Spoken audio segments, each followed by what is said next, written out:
सगळ्यांना जय शिवराय। मित्रांनो, राज्यामध्ये मागील एक दिवसापासून तुम्हाला सूर्यदर्शन पाहायला मिळालं आहे।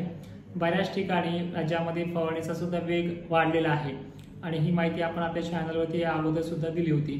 तर मित्रांनो, त्यात असंही सांगितलंय की जर 4:30 वाजेपर्यंत तुम्हाला फवारता आलं तोपर्यंत फवारा, पण औषध वगैरे जास्त काही काढून ठेवू नका, कारण की या उष्णतेमुळे भाग बदलत पावसाची शक्यता देखील आहे। कारण की या उष्णतेमुळे पाण्याच्या थेंबाची जाडी देखील वाढते आहे। तर शेतकऱ्यांना त्या देखील सल्ल्याचं पालन केले आणि चांगल्या पद्धतीचे मेसेज देखील आपल्याला व्हॉट्सअपवरती पाठवले। ठीक आहे, तर राज्यामध्ये आता उद्याची कंडिशन आणि पुढील आठवडा तसेच हा महिना कसा जाईल हे देखील थोडक्यात सांगण्याचा प्रयत्न करतो। उद्या सुद्धा बऱ्याच ठिकाणी पाऊस राहणार आहे। तो पाऊस उद्या दुपारनंतर सक्रिय होईल, कारण की सकाळून सुद्धा काही ठिकाणी गोंगारण वगैरे होऊ शकते। तो म्हणजे चंद्रपूर जिल्हा, काही नागपूर, गडचिरोली, भंडाऱ्यामध्ये गोंगारण राहील, म्हणजे ढगाळ वगैरे वातावरण राहील। नाशिकमध्ये सुद्धा ढगाळ वगैरे वातावरण राहील, पण सूर्यप्रकाश उद्याही आहे, फवारणी योग्य वातावरण उद्याही आहे। पण उद्या म्हणजे उद्याची 30 तारीख, ठीक आहे, सॉरी 31 जुलै, तर उद्याच्या तारखेपर्यंत ज्यांना ज्यांना कामे करता येईल, सॉरी मी 31 जुलै म्हणतोय, 31 जुलैला ज्यांना ज्यांना कामं करता येईल त्यांनी 4:30 किंवा 3:30च्या आसपास करत चला, कारण की दुपारपर्यंत हे औषध तुम्ही फवारणीसाठी बॅरल भरून ठेवता, ते बॅरल संपेल एवढंच ते टार्गेट असावं। 4:30 वाजेपर्यंतही काही जणांची कामं चालतील, तर काही जणांची 5 वाजेपर्यंतही फवारणीची कामं चालतील।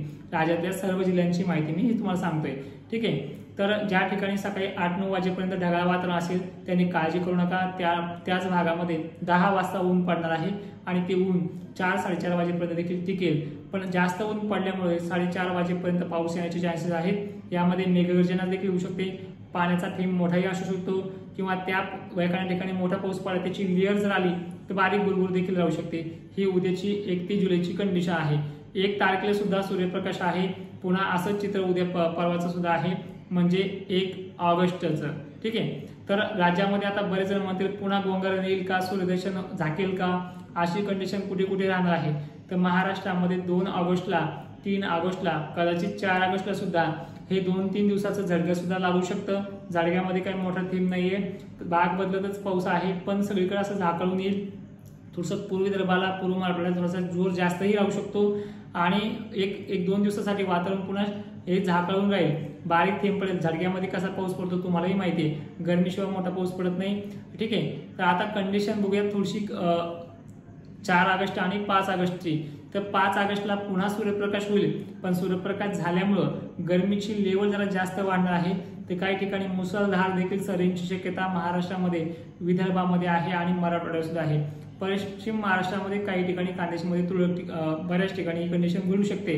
त्यानंतर 6-7 तारखेनंतर राज्यामध्ये पुन्हा पाऊस खंडाची चाहूल लागेल। बरेच जण म्हणतील की खंडाची चाहूल कधी लागेल, तर 7-8 तारखेपासून ती खंडाची चाहूल लागेल। 12 ऑगस्ट पासून आणि 13 ऑगस्ट पासून, सॉरी 11 ते 12 दरम्यान कोणत्याही तारखेला खंडाला सुरुवात होईल, म्हणजे पाऊस बंद व्हायला सुरुवात होईल। पण खंडामध्ये सुद्धा पाऊस आहे, पण कसा पाऊस आहे की ह्या गावाला पडा त्या गावाला अर्ध सोडे, अशी कंडिशन जशी गेल्या वर्षी घडली होती तशी। आणि सगळ्यात सरळ सांगतो, यंदा ला निनाचं वर्चस्व असल्यामुळं शेतकऱ्यांनी घाबरायचं नाहीये, कारण की खंडामध्ये सुद्धा 8 दिवसाला पाऊस आहे। काही गावांना तो आज घेईल, काही गावाला 4 दिवसानंतर घेईल, अशी त्याची कंडिशन आहे। खंड 25 तारखेपर्यंत काही जणांना जास्त जाणवेल, नंतर 25 तारखेला पुन्हा एकदा चांगला पाऊस येतोय। तो राज्याच्या 70-80% भागात पडेल, ज्यांना सोडलं त्यांना महिनाभरही सोडू शकतो, ठीक आहे। परत परतीचा प्रवास जो आहे ते थोडक्यात सांगतो। खंड कधी संपणार आहे, आधी खंड जो संपणार आहे तो 5 सप्टेंबर या कालावधीमध्ये तो संपेल, पण काही ठिकाणी 7ला संपेल, म्हणजे 2-3 दिवसाचा फरक तो पडणारच आहे। त्यानंतर परतीचा पाऊस जो आहे तो 10च्या हिशोबामध्ये, 10 सप्टेंबरच्या हिशोबामध्ये सुरू होईल। त्यानंतर तो मेघगर्जनेसह असेल, मुसळधार असेल, जोरदार सरी त्याच्यामध्ये असणार आहे, संपूर्ण भागात तो होणार आहे। पण भाग घेताना सुद्धा संपूर्ण नदी व्हायला सुद्धा 1 आठवड्याचा त्यामध्ये वेळ लागेल, म्हणजे 11-12 पासून तर 17-16-17 पर्यंत तो पूर्ण महाराष्ट्र कव्हर करेल। पश्चिम महाराष्ट्राला पावसाची खूप गरज आहे। यंदा ला निनाचं वर्चस्व असल्यामुळे, गेल्या वर्षी अल निनोचं असल्यामुळे गॅरंटी नव्हती, पण ला निनाचं वर्चस्व असल्यामुळे 2022ला जसा पाऊस यांच्या भागामध्ये झालाय तसा पाऊस यांच्या भागामध्ये होणार आहे। तर सगळ्यांना विनंती आहे, जय शिवराय, आणि सगळ्यापर्यंत हा व्हिडिओ देखील पोहोचवा। जय शिवराय।